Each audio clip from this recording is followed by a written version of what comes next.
Olá pessoal, eu sou o Flávio Véspero e esse é o Flavesp Podcast. Hoje nós temos uma presença muito especial do meu amigo aqui, Anderson Gonçalves, que é da realidade virtual, é professor, ixi, é muita coisa, né, Anderson? Bom dia, boa tarde, boa noite, tudo bem, Anderson? Bom dia, boa tarde, boa noite, um prazer estar aqui, eu fico muito feliz pelo convite, cara, é uma honra estar conversando com você. Então, Anderson, eu sei que você tem um trabalho vastíssimo, né? Vastíssimo. Isso denuncia a idade também, um pouquinho. Né?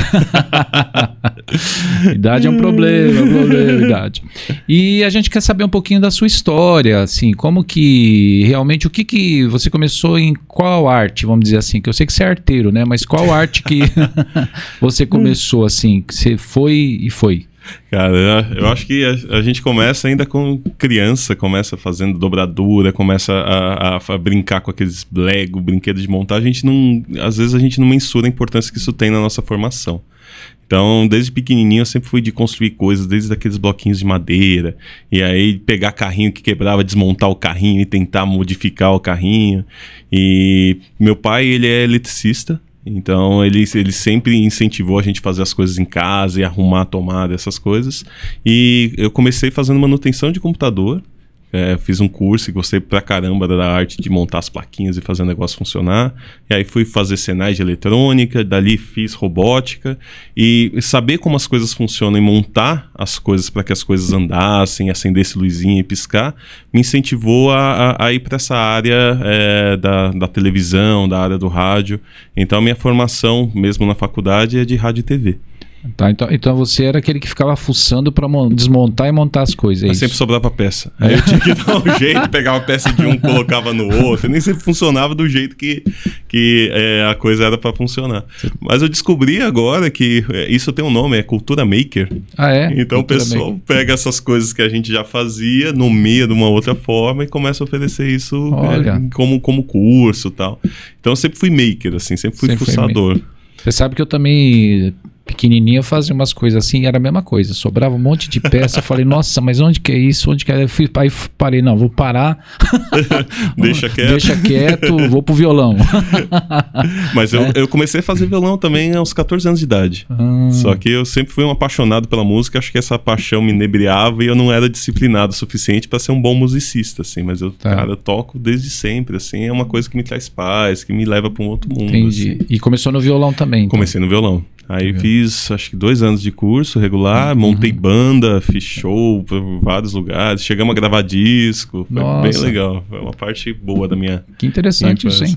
Não sabia dessa sua parte musical, assim, nesse ponto, né? Sim, mas a gente adolescente, a gente quer sempre se afirmar, né? Criar uma identidade. A música me ajudou muito a me posicionar no mundo. Ele é o cara do violão, ele é o cara que sabe essas músicas. O pessoal chamava a gente se reunia para tocar e juntava os amigos. Então a música para mim é muito sagrada, assim, ela agrega as coisas de uma maneira assim que até hoje eu tenho ótimas lembranças, né? E você chegou a ser um compositor também? Compus bastante coisa. Eu gostava mais de compor do que de executar, porque como era ruim, aí as pessoas viam que na hora de tocar que o negócio não era bem assim, mas eu compus bastante. Bastante. E assim, hoje você não pratica muito mais, né? Não pratico. Faz um tempinho, acho que faz uns 10 anos. Depois que eu comecei a estudar mais, tive que trabalhar, fui morar sozinho, aí o tempo ficou mais escasso para poder praticar. Mas meu violão, ele fica no meu escritório, lá no lugar de honra, e aí sempre que eu posso, eu... mas tem já tem esse lado dessa veia, né? A veia musical que eu acho que... Falando das linguagens em geral, tudo ajuda, né? Tudo... vai agregando, e você falou que você começou então nessa coisa de estar desmontando, montando, e aí você começou a fazer uns cursos, é isso? Isso, eu fiz curso, eu aproveitava, na minha época não tinha muitos cursos gratuitos à disposição, que a gente tinha na Senai e tinha as ETECs, né, que se chamavam ETs, e a gente tinha que se esforçar para fazer o vestibular e conseguir passar nesses cursos. Então sempre que abria alguma oportunidade lá em Santo André, onde eu morava, ali a gente ia atrás para poder fazer o curso e às vezes ingressar para trabalhar. Eu fazia os cursos nem tanto para trabalhar com aquilo, mas fazia para me manter entretido, né? Aí eu fiz eletrônica, fiz elétrica e fiz robótica. E aí nesses cursos eu vi que a coisa é muito interessante, assim, você consegue fazer o que você quiser se você tiver um mínimo ali de preparação, tiver uma estrutura, você consegue construir robô, consegue mexer em máquina. Então isso, cara, me encantava muito, assim. E aí, indo para a faculdade, eu fui bolsista do ProUni. Então eu tive essa oportunidade também de cursar uma faculdade que estava fora do alcance da minha família, enfim, de pagamento. E aí lá, o curso de rádio e TV é um curso muito técnico. É um curso onde a gente tem que colocar a mão na massa, tem que programar a câmera, tem que programar o microfone, tem que fazer o estúdio funcionar. E isso foi meio que uma continuação desse caminho que eu já estava trilhando, né? Tá, e aí você pegou então toda essa técnica, né? Vamos dizer assim. Isso. Eu me considero hoje muito mais técnico do que artista. Eu sou o cara que eu resolvo o problema. Tá. Então aparece uma situação para mim, ó, cara, tem isso para você fazer e você tem esses equipamentos e aí eu tenho que fazer aquilo funcionar. Isso me dá prazer, é uma coisa que eu faço... sabe, é um dom que eu tenho fazer as coisas acontecerem. Tá. Só que na faculdade a gente lida com esse outro lado que é o lado do artista, é o lado mais subjetivo, é o lado da expressão. Então na faculdade que eu fui começar a abrir os olhos e falar, cara, para ser artista a coisa é um pouquinho diferente, não basta ser técnico, né? Mas assim, quando você foi para rádio e TV, então você tinha alguns espelhos de algumas pessoas, mesmo artista que você gostava já, música, ator, tinha isso já também, que você já se espelhava bastante? Eu carregava da infância, da adolescência, esses ídolos, né? Então, cara, eu gostava muito de uma banda eu sempre fui do rock, né? Eu gostava do Charlie Brown, gostava do CPM 22. Tá. E na época que a gente tocava, a gente acabou cruzando com essas pessoas de alguma maneira, assim. Então ia tocar num lugar e aí a gente abria o show e dali a pouco esses caras tocavam. Isso foi um contato bem legal que a gente teve. E aí quando eu comecei a trabalhar com rádio e TV, eu tive a oportunidade de ver o outro lado. Tá. Então eu comecei a trabalhar para algumas pessoas dessas. Eu trabalhei com o pessoal do Charlie Brown, com o Champignon, que era o baixista. Um dos melhores baixistas do Brasil, e eu tive a oportunidade de gravar DVD com ele. Júnior Lima, da dupla Sandy Júnior, que é um baita baterista.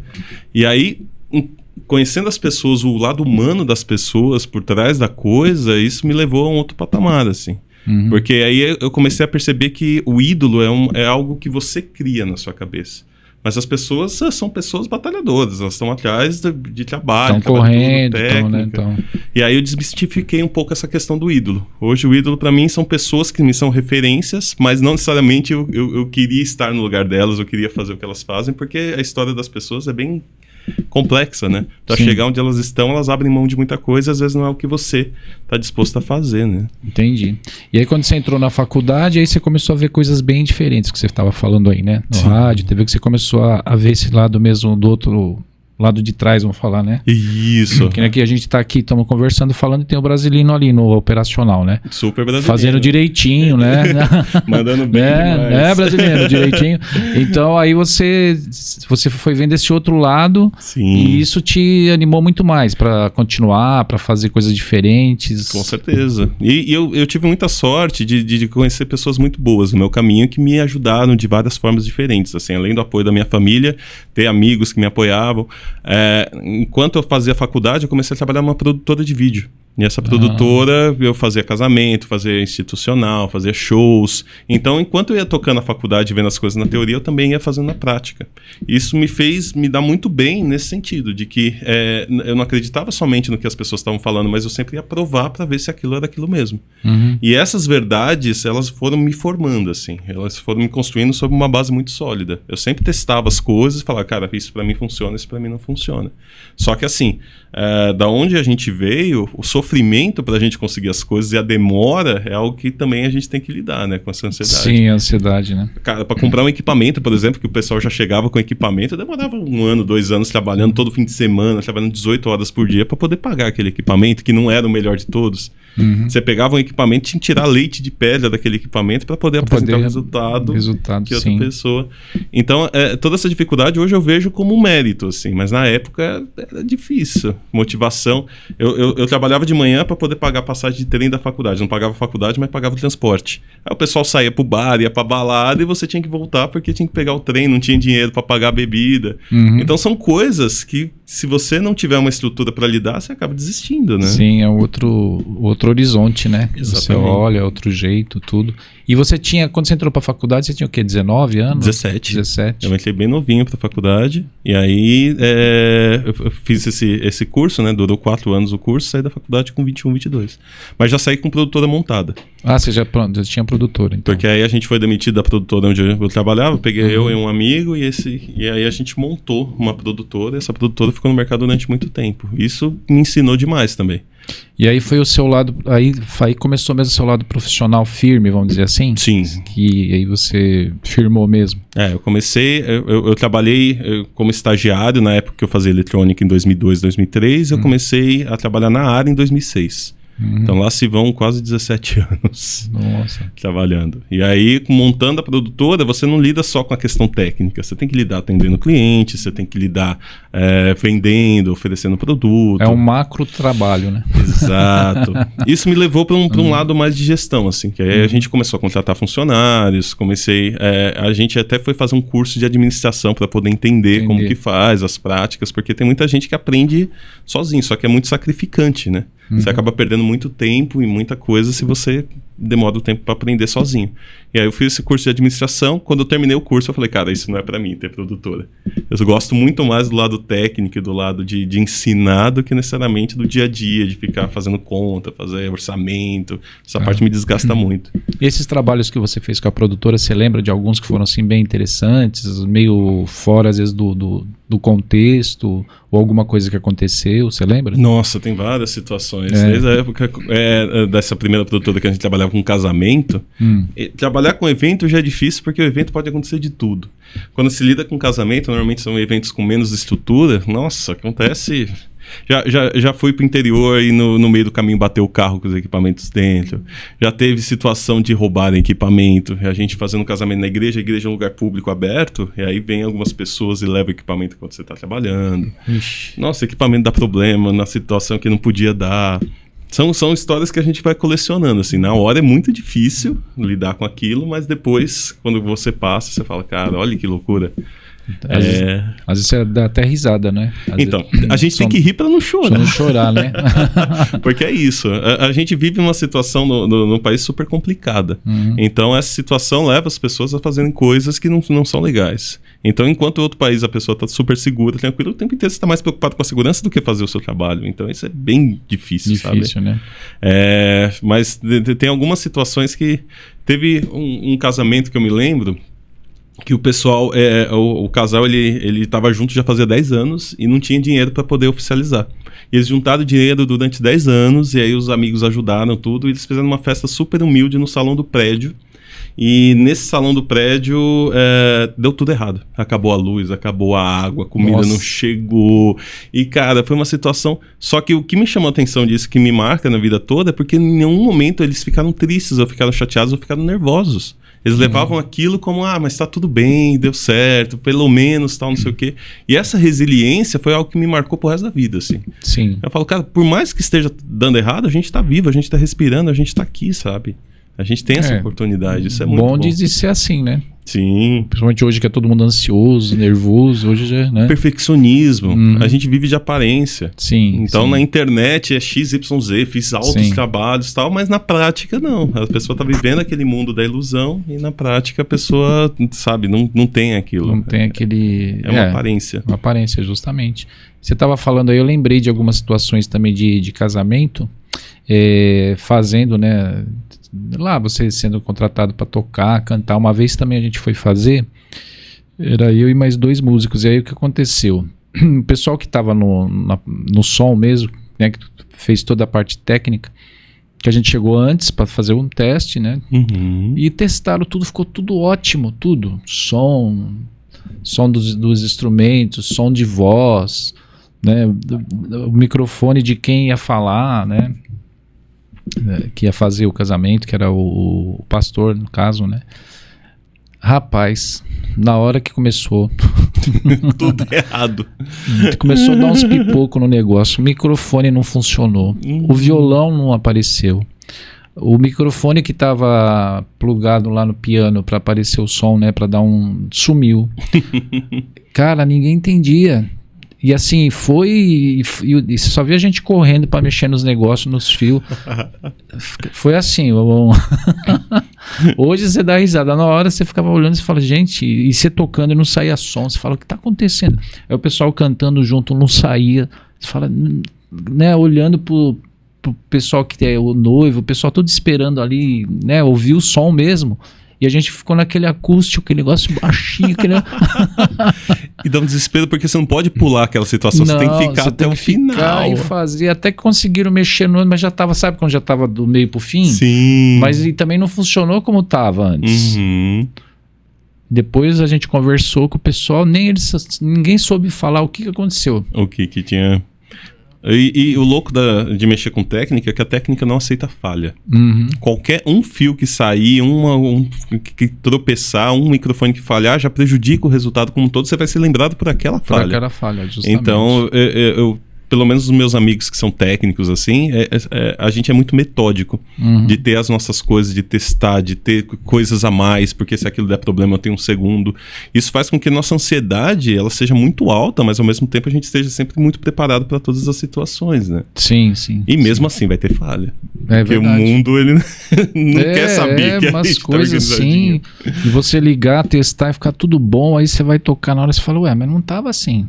E né? de repente na hora dá esse problema. Eu tava com o violão um tempo atrás. Na realidade eu ainda estou com ele, né? Mas agora eu faço mais coisa em casa mesmo, assim.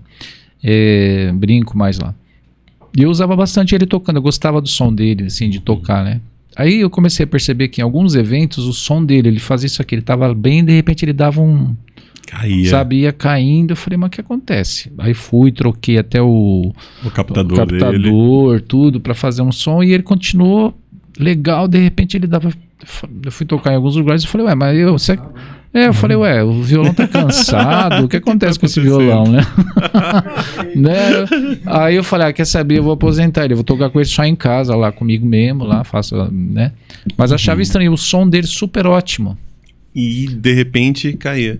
Aí eu falei, pô, ninguém também entende, ou assim, vai saber explicar, porque é um negócio meio maluco. Eu falei, então deixo ele quietinho lá, às vezes eu vejo ele, filho, né? Beleza, matar a saudade ali. Como que você tá, tal.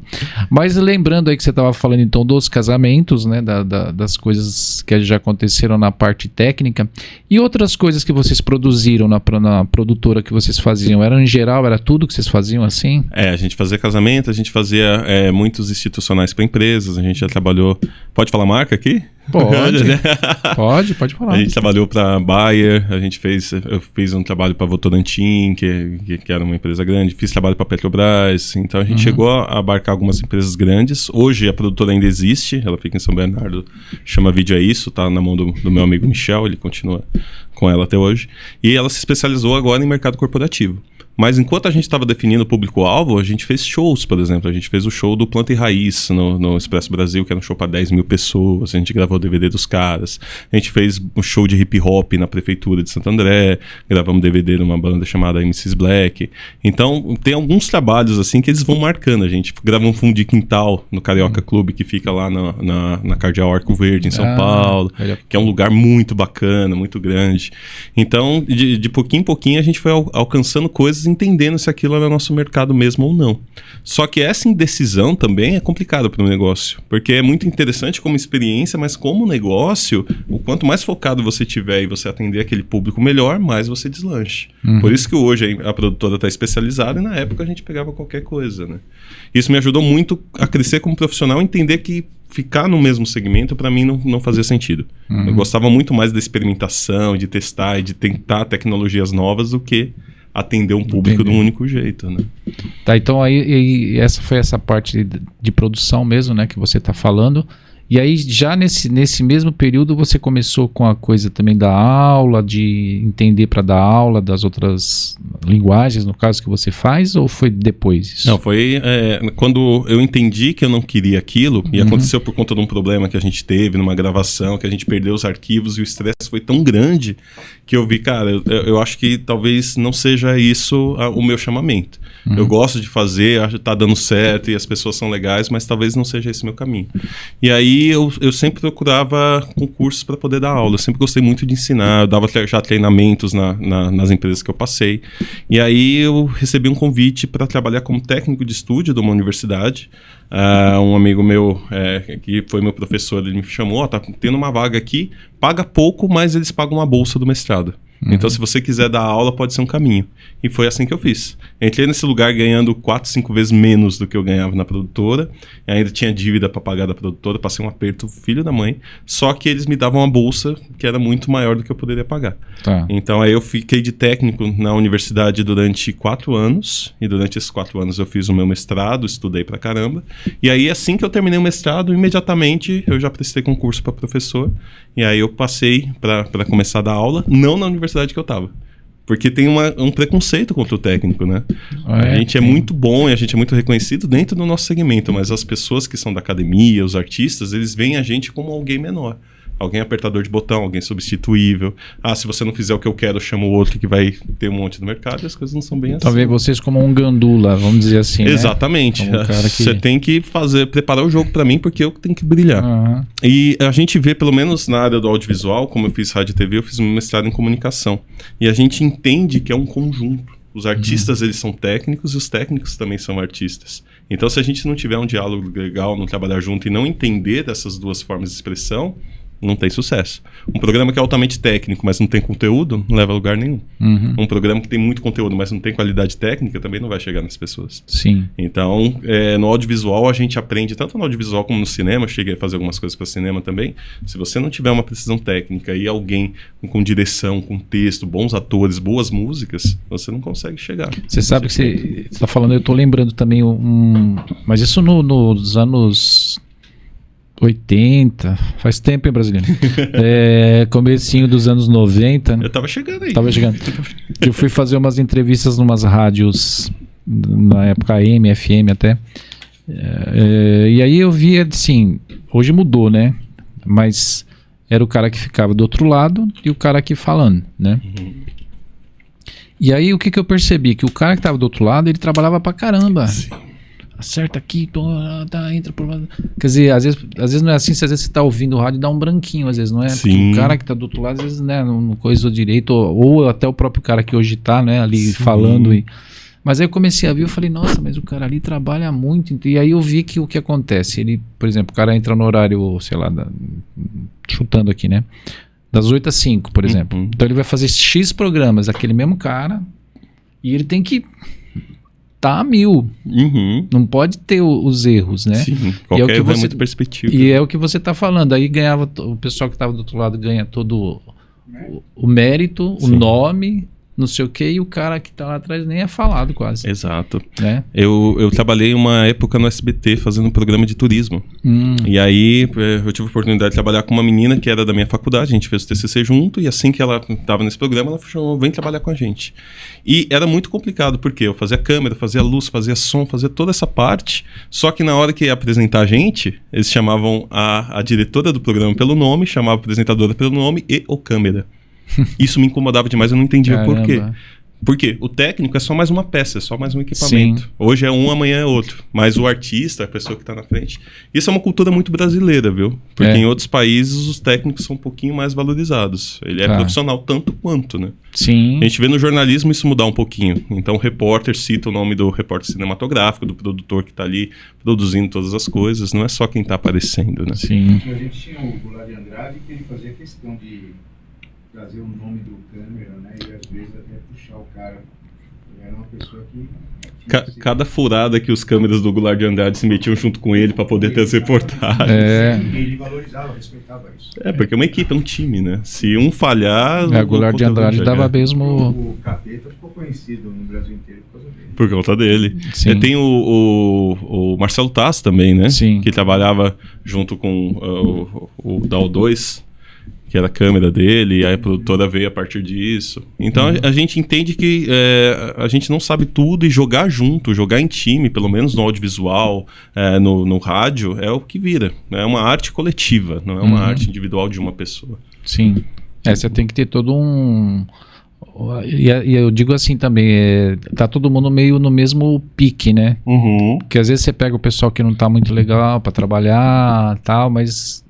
Você tá ali, você tem que produzir, não tem como, né? Você tem que fazer e o pessoal tem que estar firme junto. Sim. Né? Deixar as coisas de lado. Eu lembro também que tinha eu tô falando disso porque tinha um projeto que a gente participou que era justamente para trazer para funcionários de empresas coisas relacionadas à arte, música, mesmo teatro, poesia, dança, tal, para poder trazer para aquelas pessoas que produziam para a empresa um momento melhor, uma vida melhor ali para ele produzir, porque o cara vinha com problema de casa.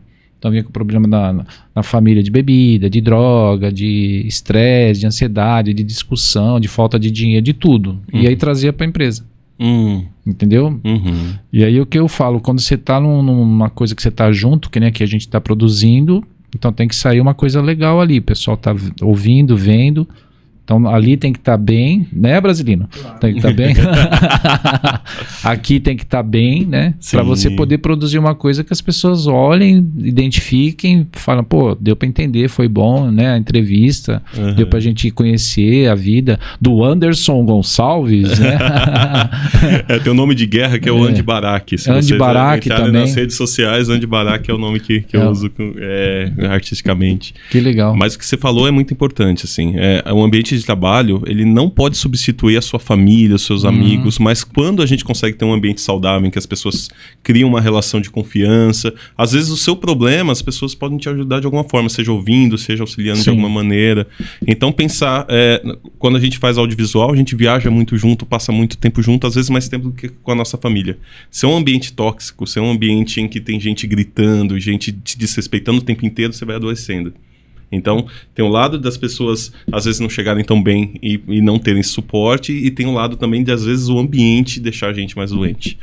Então, depois de um tempo, eu fui me especializando em produção. Hoje eu sou professor de produção, tanto produção técnica quanto produção artística, de construir, de fazer os contatos, de elaborar uma equipe e fazer a equipe trabalhar. Eu sempre foco isso, o quanto a equipe é importante, quanto cada um na sua função é indispensável.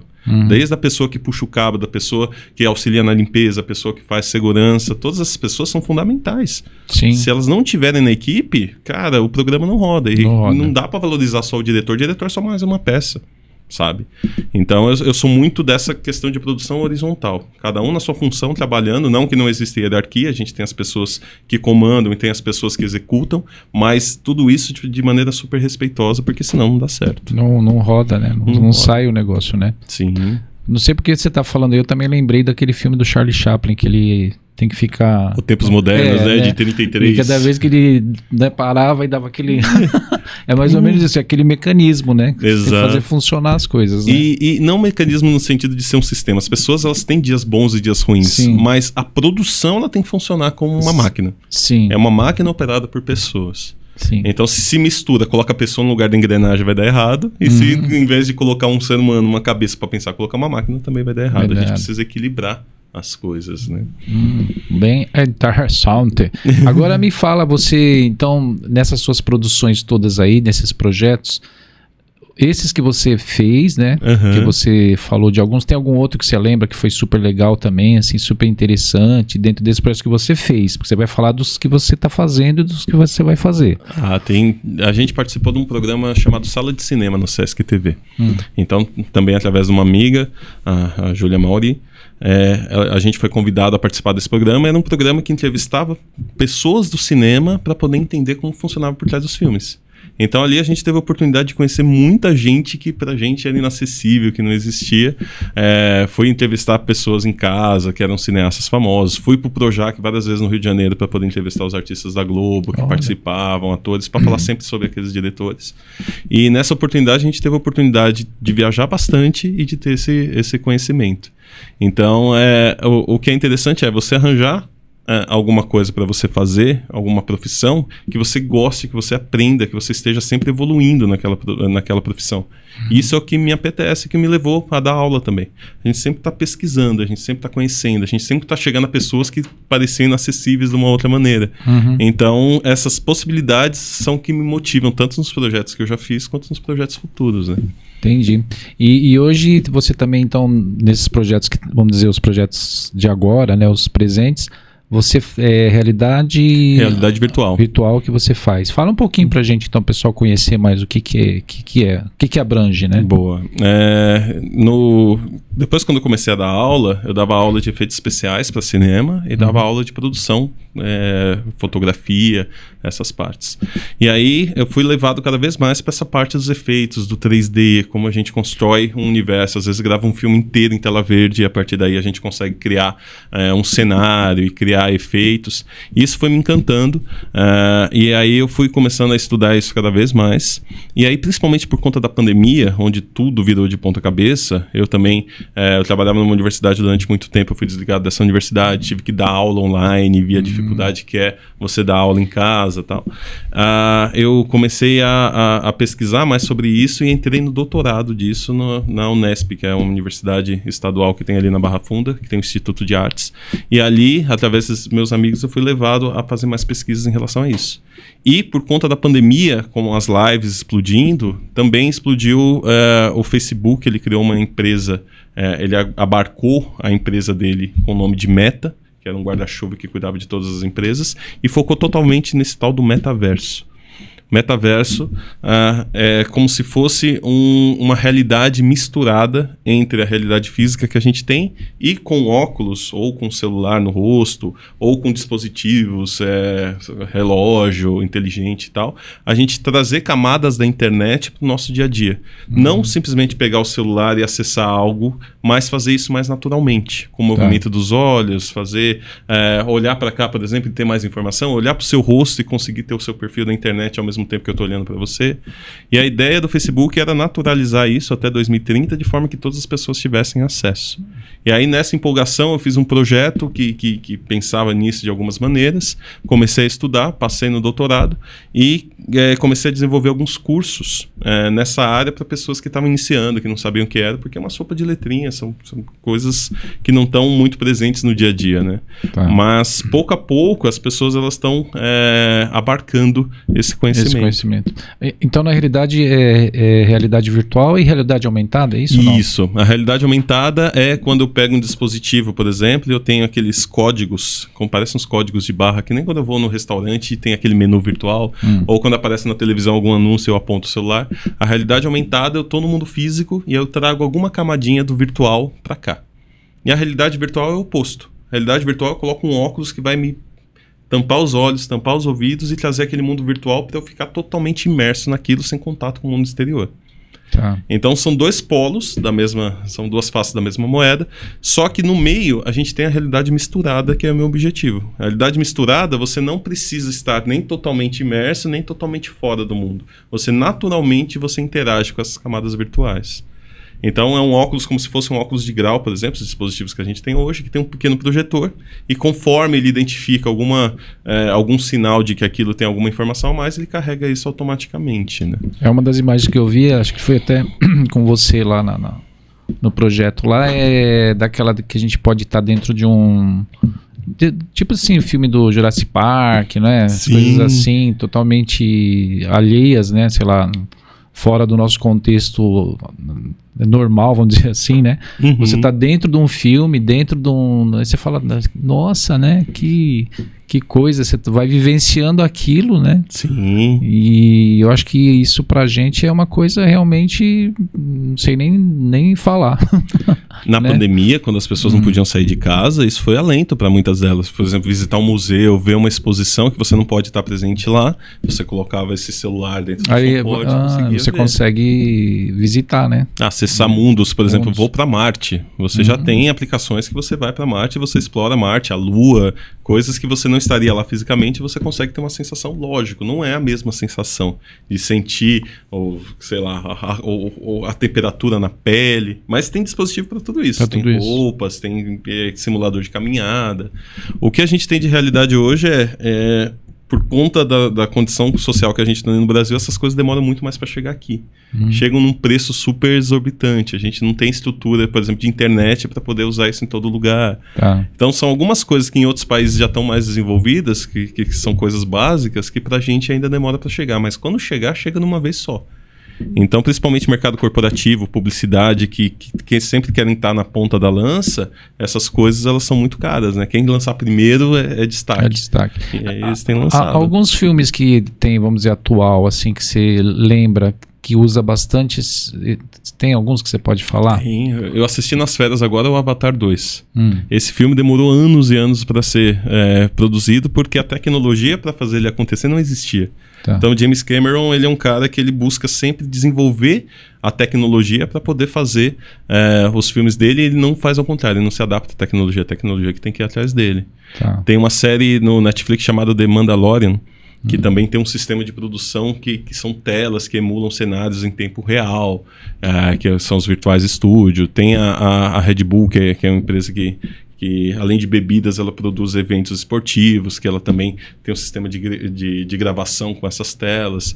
Então, o que a gente vê são empresas muito grandes, gente com muito dinheiro, investindo em pesquisa e fazendo essas coisas acontecerem, para daí a universidade ir atrás e das empresas irem atrás. Correr, né? E na pesquisa eu tenho o intuito de inverter isso. Eu quero que as pessoas desenvolvam as coisas por si mesmas, por exemplo. A minha maior missão hoje, Flávio, não é nem dar aula, nem é pesquisar, mas é ser pai. Eu sou o pai do Cauã, que está assistindo a gente aqui. Eu tenho certeza que ele vai estar lá no YouTube procurando. Ele tem 4 anos de idade. 4 anos. Cara, ele domina o celular, o tablet de uma maneira impensável, assim. Então, a minha ideia é que uma criança de 4 anos consiga produzir essas coisas. Porque é muito instintivo você criar, do ponto de vista artístico, as coisas. A técnica tem que facilitar para que as pessoas se expressem, né? E hoje a gente tem essa dificuldade. Se o cara não sabe de código de programação, o cara não consegue nem criar, nem, sabe, experimentar uma coisa dessa. Mas em cima do que você está falando, aproveitando, as crianças hoje elas já vêm, parece que com esse DNA, né? De já conhecer, de já mexer, não é? Não é uma coisa mais... Não sei, parece que está nelas isso. Então, filosoficamente, a gente tem um conceito da consciência coletiva, né? Então, conforme o mundo vai evoluindo, as crianças já nascem com aquela predisposição. E nesse sentido, o meu filho ele é muito melhor do que eu. Ele já sabe ler e escrever desde os 3 anos de idade. Parece que tem coisas que a gente penou pra caramba que eles já... Mas isso é estímulo, é o mundo, é a criação, é ter condições para que ele consiga se desenvolver nesse sentido. E você acha que daqui a um tempo, vamos supor, ele tem 4 anos, né? Quando tiver, sei lá, 18, 20, essa geração, quando chegar nessa idade, você acha que esse é meio difícil de falar, mas Sim, exercício de futurologia, né? Essa realidade, você acha que vai estar num patamar assim que não dá nem para falar, né? Então, existe uma questão complicada do ser humano, ele ter que se adaptar a essas tecnologias e a essa velocidade que não é algo biológico. Então, tem uns artigos de alguns pesquisadores, que nem o Bensinger, por exemplo, que ele fala do hiperestímulo desde o ano de 1900 na França, que as pessoas elas ficavam hiperestimuladas pela quantidade de jornais com capas diferentes, anúncios que eram colados ali, e a velocidade das carroças. Então, desde que houve a invenção do trem a vapor ainda, que fazia as viagens serem muito mais curtas do que o tempo do cavalo, que caminhava ali na sua velocidade, o ser humano ele tem uma certa dificuldade em se adaptar a essas coisas. Então, ao mesmo tempo que a gente tem uma geração que super mexe nas telas e faz essas coisas, existe toda uma turma querendo voltar para coisa mais artesanal, para viver no campo sem sinal de internet, sem energia elétrica, para poder resgatar um pouco disso que se perdeu. Entendi. Então é difícil fazer esse exercício, porque ao mesmo tempo que a gente pode ter tudo super acessível na mão, o interesse das pessoas para isso tende a decair quando fica demais. Então, sei lá, eu trabalho 24 horas por dia no computador. Nas minhas férias eu quero ir pra praia, eu quero, sabe, não quero esquecer aquilo, eu não quero ficar no celular, naquela realidade. E até mesmo os executivos da Meta, eles tiveram essa questão, eles tiveram esse problema. Eles tentaram jogar para um lado, mas as pessoas sentem desconforto na hora de usar esses dispositivos durante muito tempo. A bateria acaba, a internet cai. Então a experiência não é uma experiência ainda natural ao ponto das pessoas se adaptarem a isso 100%, né?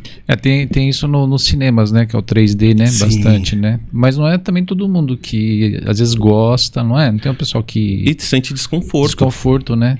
Tem um efeito chamado motion sickness. Então toda vez que a gente coloca o óculos 3D ou óculos do cinema, se a gente fica muito tempo com isso, algumas pessoas que têm estrabismo ou tem algum outro problema de visão, ao forçar muito os olhos, você sente um certo enjoo, você não fica legal.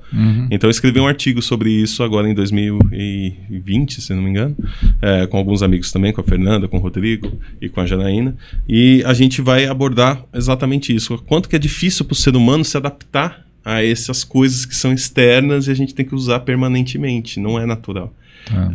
Mas estão desenvolvendo, por exemplo, lentes de contato.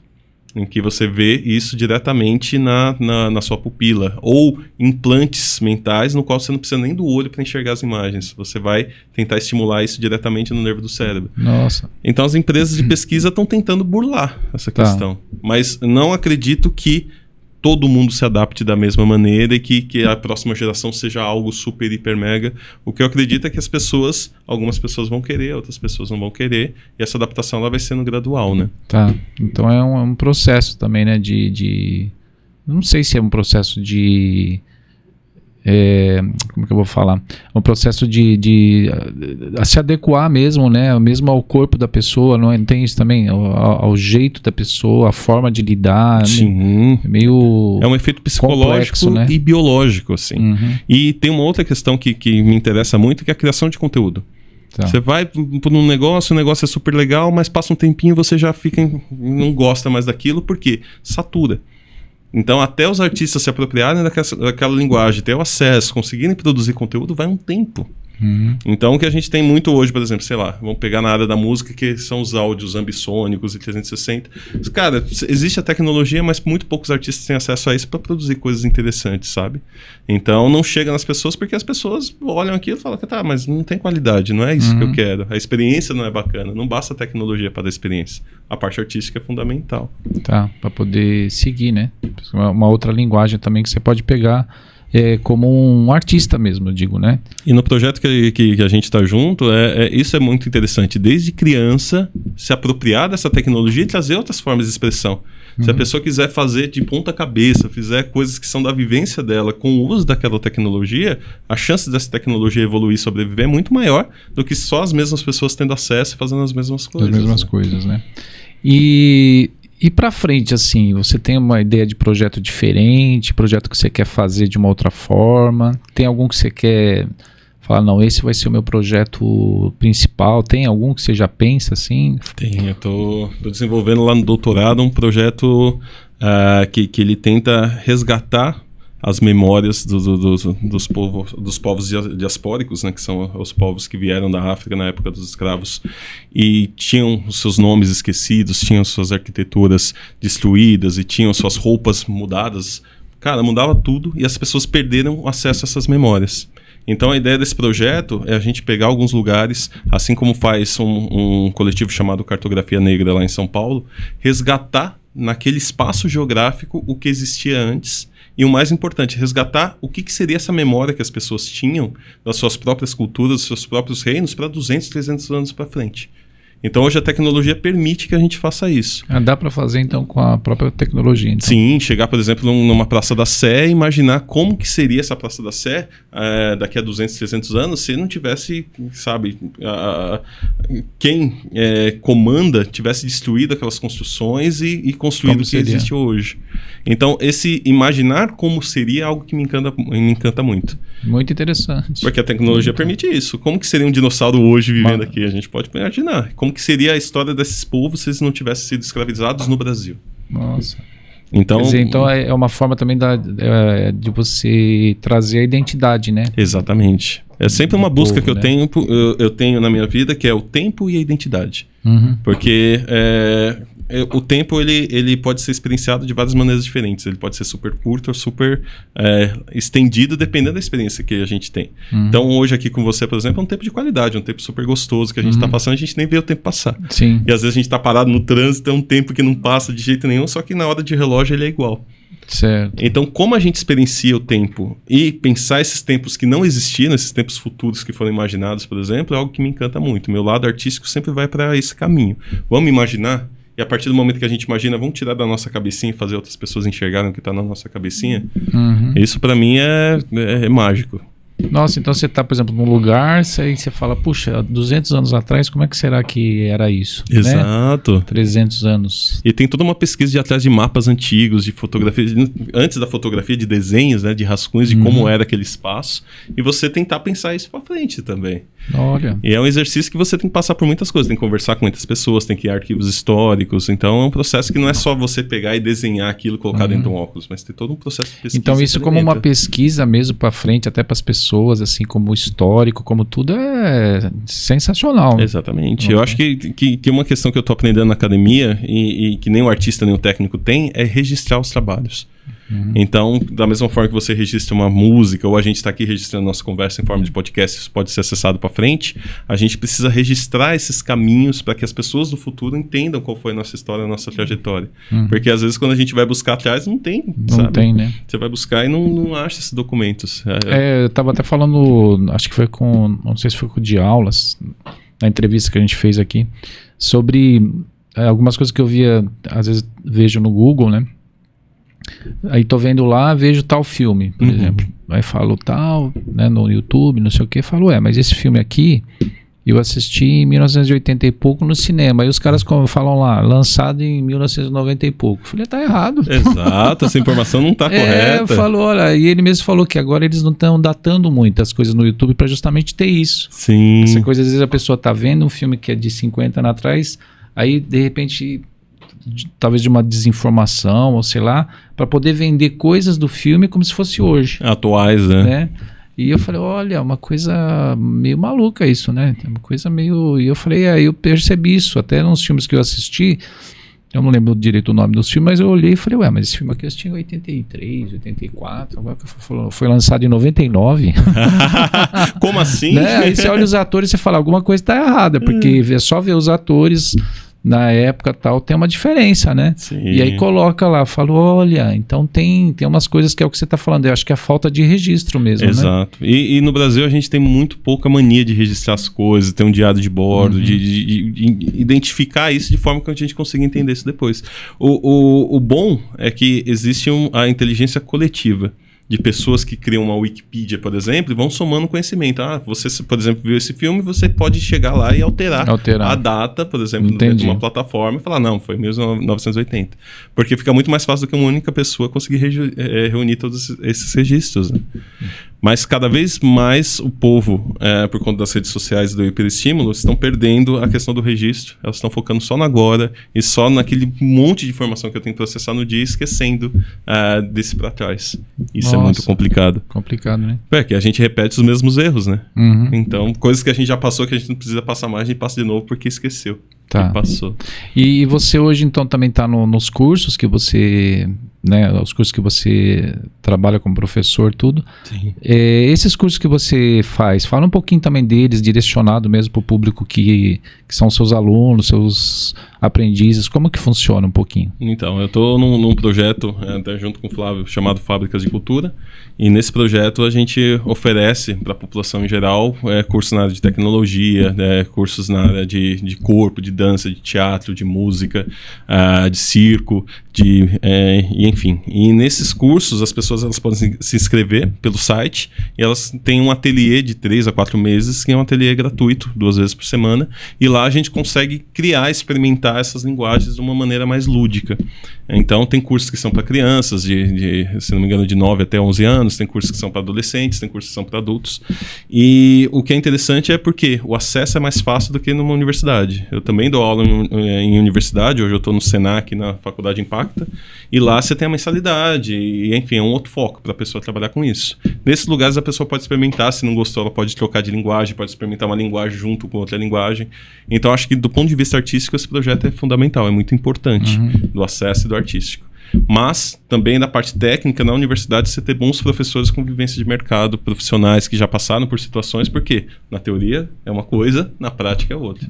Se você só tem uma coisa e só tem a outra coisa, você não é um profissional completo. Tá, então, e esse do Senac é faculdade, né? Isso, é o curso de audiovisual ali em Santa Amaro. Eu dou aula de práticas de estúdio, para operar estúdio de televisão, com todos os equipamentos, todas as dificuldades de fazer um programa ao vivo, e dou aula de produção executiva também, de montagem, de edição. Aí a gente é meio coringa, a gente vai dando aula em vários setores. Né? E é diversificado a idade do pessoal que vai nesse curso do Senac? Do Senac tem desde os adolescentes, pós-adolescentes ali, 18, 19 anos, até um público adulto também. Eu tenho aluno de 40, de 50 anos também. Que também se interessa e vai. Às vezes a pessoa já trabalha e precisa do diploma para poder chegar numa outra posição. Então, quando a gente está no mercado regulado, existem essas questões, né? Certificado, diploma. Mas é legal porque essa turma diversificada, eles trocam muito. muito a experiência. Eu vi na prática isso, mas eu vi na teoria tal coisa. Então, o diálogo, no audiovisual, a gente consegue trabalhar muito em grupo e esse coletivo ele se fortalece muito. Entendi.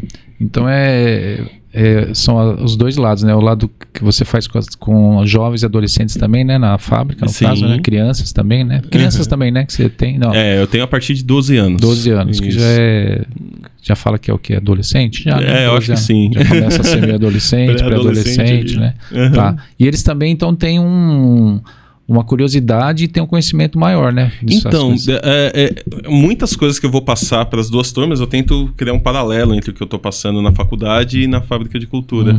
As pessoas da fábrica pegam muito mais rápido. Tá. Porque eles já estão mais acostumados a jogar aquele tempo do que às vezes um adulto de 20, 30 anos, né? Então é muito engraçado isso, porque se por um lado eles fazem mais fácil, do outro lado eles desistem mais rápido. Quando eu tenho na faculdade, eles criam um projeto e vão até o final, e são mais focados ali, criei, acabou aquela empolgação, eu já vou para outra coisa. Tá. Então são públicos diferentes e a gente tem que ter métodos diferentes de ensinar, porque realmente são situações distintas, né? É que às vezes eles não têm... acontece comigo também um pouco o lance às vezes de não ter, de segurar um pouco a ansiedade e tipo assim, tá tocando. Vamos tocar um pouco mais essa música para ela poder, ou esse exercício, para ele poder ficar mais, o som mais limpo, você entender o que você está fazendo, não precisa fazer tão rápido, faz assim para você entender, né? E às vezes não, às vezes eles querem passar por cima, toca, mas já fiz, fala, não, vamos fazer de novo, como você fez o acorde aqui, como você fez a nota, tá vendo? Se você fizer assim, vai sair mais limpo, o som fica melhor para quem está ouvindo, né, você mesmo, o seu dedo aqui e tal, aí você vai perceber que melhora, né? Então tem isso também, às vezes, né, quer passar por cima os bois por cima da carroça, como é que é? A carroça por cima dos bois. Por cima dos bois. É a questão da foto no Instagram, né? A partir do momento que já está fotografado, não tem mais por que fazer isso, eu vou para a próxima, só que se você ainda não teve aquela experiência completa, é muito difícil disciplinar as pessoas que demoram um tempo para as coisas chegarem, porque é tudo muito imediato, né? Então, e falando em imediato, você acha que com isso também, acho que esse conhecimento da tecnologia toda deixa a gente muito imediato para as coisas, né? Às vezes você não está preparado, mas tem que ser imediato, não é isso também? Mas é algo que já vem acontecendo há bastante tempo, né? Então as invenções que nem, sei lá, a máquina de escrever que possibilitou imprimir textos em tempo real, a gente pegar o rádio que a notícia chegava, não precisava esperar a carta. Então a gente teve já veio nesse processo. A coisa está acelerando, mas esse processo é algo que infelizmente a gente tem que se adaptar. Meus pais, por exemplo, idosos, usando o celular porque não tem mais banco, agência para poder ir. Então, assim, é uma adaptação, mas não precisa ser esse frenesi também da gente passar por cima do nosso ritmo. Então, a gente vai se adaptando conforme o nosso ritmo, porque senão é prejudicial, a gente fica doente. Então, não dá para acompanhar. Eu, por exemplo, não tenho TikTok, que é a rede do momento, eu não tenho perfil para postar coisas no TikTok, porque é uma velocidade muito alta pro meu ritmo, sabe? Entendi. Então, acho que cada um vai se adaptando dentro do seu próprio segmento. É mais ou menos o que você falou. Às vezes você tá nesse giro, né, de coisas virtuais, atuais, assim, mas aí, por exemplo, você fala, agora eu vou tirar umas férias, uma folga, aí você vai pra praia. Exato. Uma coisa, né, que tá ali, tá lá, senta, fica um pouco na praia. Tempos imemoriais, você quer ouvir o mar, ler um livro de papel. Isso, prazer, justamente, você sabe? tá ali e você falou, mas isso aí era feito há 100 anos, né, e continua ali, né, assim, é a mesma coisa, apesar de ter todo esse outro lado, vamos dizer, virtual, esse outro lado, né, tecnológico, é interessante isso também, né, de você parar e pensar, né. Eu sou a favor sempre da mistura, Flávio. Então, das pessoas que experimentarem e terem aquilo naquele momento que faz bem para elas, não se forçar a se adaptar a uma realidade ou a outra, sabe? Sim, para você poder seguir. É bem interessante isso. A gente começa a pensar, fala assim, nossa, é uma coisa... né, Brasilino? Não é meio... É louco, né? Brasilino... Falando aí do ciência coletiva, fui dar aula para uma senhora uma vez e ela falou que o mouse não está funcionando. Isso não é piada, isso é real. Eu cheguei lá e o mouse, eu procurei o mouse e falei, cadê o mouse? O mouse estava debaixo da mesa. Só que era como se fosse máquina de costura. Sim, que você tinha que pisar em cima do mouse. Alguma coisa. Em contrapartida, a minha filha nasceu, era bebezinha, começou a mexer, ela já sabia que o mouse usava aqui na mão e refletia no cursor lá na tela. Sim. Tá. Então é exatamente isso. Vai eu acho que o DNA vai se adaptando. Vai se adaptando. Então, tiveram alguns estudos de se levar equipamentos a populações que não tinham tido acesso a isso. E aí, os mais velhos da tribo, que eram as pessoas tinham mais conhecimento e tal. Não quero isso, não quero saber. E as crianças, depois de 10 minutos, mexendo em todas as funções. Já saber, olha. Então, não é uma questão de adaptação, mas de abertura, da pessoa estar aberta a se adaptar àquilo, né? Olha. É uma questão biológica e também psicológica. De não ter travas. Bom, pessoal, o papo tá super, super, super bom, né, brasileiro? Mas nós já estamos chegando nos finalmente, é isso? Passa rápido, hein? Passa muito rápido, meu amigo. Muito bom. Então, Anderson Gonçalves, aqui, ele é da realidade virtual, é professor, é músico, é pesquisador, ixi, um monte de coisa, hein, Anderson? Fala não, senão denuncia a idade. Deixa pra lá.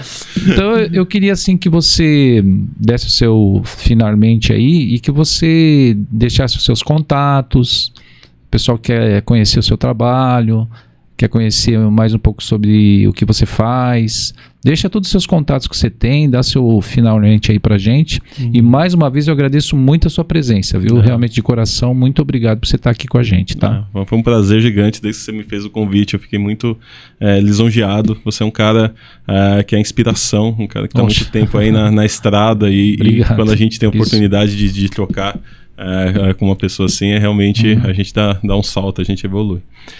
Queria agradecer primeiro a minha família, a minha esposa, o meu filho, meus pais também que possibilitaram toda essa trajetória. Se eles não tivessem me dando esse suporte, eu não estaria aqui. Agradecer alguns amigos que trocam comigo, tanto na Fábrica de Cultura quanto no Senac, porque no dia a dia é muito pesado se a gente não tem esses espaços de conversar e de trocar experiência. Realmente a gente parece que está sozinho. Agradecer os alunos também, que se não fossem eles a gente não teria motivo para fazer tudo que a gente faz. Quem quiser conhecer um pouquinho mais do meu trabalho nas redes sociais, eu estou como Andy Barac, ANDY, Barac sem K, Barac mudo. Então no Instagram, estou no Twitter também, meu site andybarac.com.br, e lá tem esse trabalho de portfólio de coisas que a gente já fez de projetos passados, projetos futuros, também contato para trabalhos profissionais que a gente eventualmente venha desenvolver. E é isso. Agradecer mais uma vez por estar aqui, foi um papo muito legal e é inspirador. Então continue com esse trabalho, trazendo essas pessoas, que muitas vezes a gente conhece as pessoas por um lado e o podcast sempre é uma oportunidade da gente conhecer elas numa profundidade um pouco maior, né? Muito obrigado, Anderson Gonçalves, pela sua presença aqui. E você que quer conhecer um pouquinho a realidade virtual, realidade aumentada, metaverso, tudo isso, vai lá no Anderson Gonçalves, você vai conhecer tudo. Esse aqui é mestre nisso, tá? E pessoal, agora nós vamos dar o nosso finalmente também, certo? Como eu falei aqui, e você já conhece que eu sou o Flávio Véspero, e esse é o Flavesp Podcast. Nesse podcast nós falamos sobre a arte, sobre seus personagens, sobre as suas histórias, os personagens que fazem parte, as suas histórias, seus depoimentos. Então, se você quer ser um apoiador, você quer ser o nosso amigo aqui, amigo apoiador, é só olhar aqui o QR Code, que eu nunca sei onde está o QR Code, mas ele está por aqui, certo? Ou por aqui, né? Você vai lá no QR Code, tá? E você vai ser o nosso apoiador do projeto. Olha que coisa sensacional, tá bom? E também, se você quer se inscrever com a gente no canal para estar proporcionando mais pessoas vendo, falando, enfim, você também aperta no sininho, que eu também nunca sei onde está o sininho, está aqui, acho que está aqui, por aqui, aperta no sininho, tá bom? E você vai se inscrever no nosso canal, certo? Esse é o Flavesp Podcast, tá? Eu agradeço mais uma vez e aguardamos vocês para a próxima. Muito obrigado, tá, gente? Ok?